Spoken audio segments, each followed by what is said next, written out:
So last night I stabbed this thing in here, and my biggest concern was, can I fit this under the stock hood? So that's mainly what I wanted to check. And it's just above, but you're like, hey, you know, the hood has a natural concave or convex, right? But then look at this. There is like a scoop, like a backward scoop on this hood. And the center actually goes down below the hood line. So that kind of throws a wrench in the works.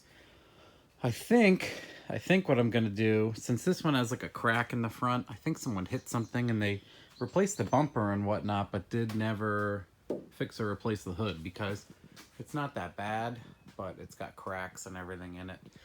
I'm thinking I don't want to get like a giant cowl, and some of them are kind of narrow, so I don't even know if it would clear these.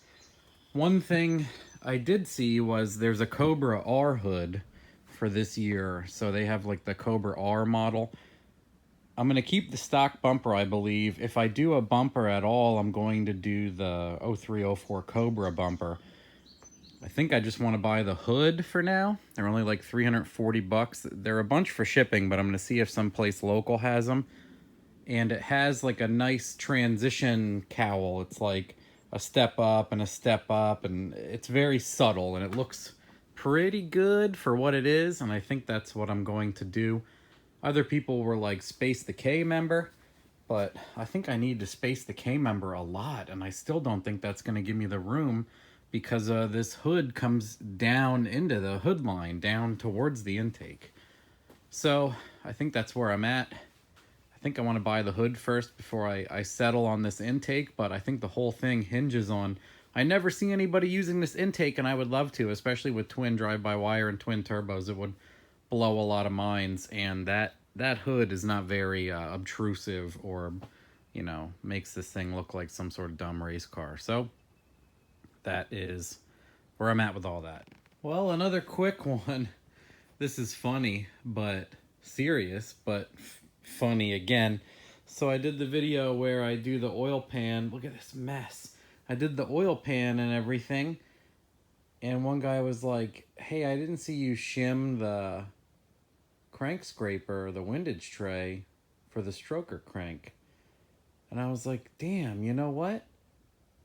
I've never had to do that. I don't think I did. So I put 5/16 on there and I cranked it, and it like stops and rubs the windage tray. I'm like, cool, well, at least we're here, and I have no front end, and it's all tubes and no transmission. It'll come out in 4 seconds, and I can take the pan off that doesn't have oil in it, etc., and fix this before it is an issue. So I'm going to do that. Meow.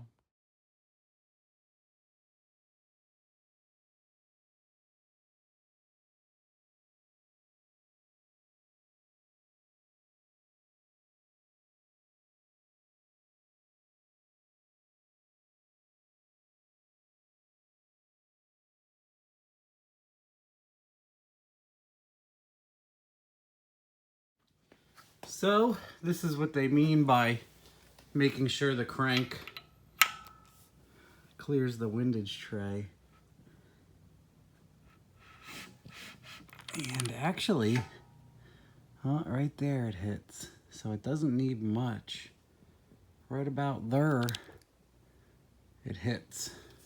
And then does it hit on another? So it only hits this right side as far as I can see. Yep, the rod hits it here.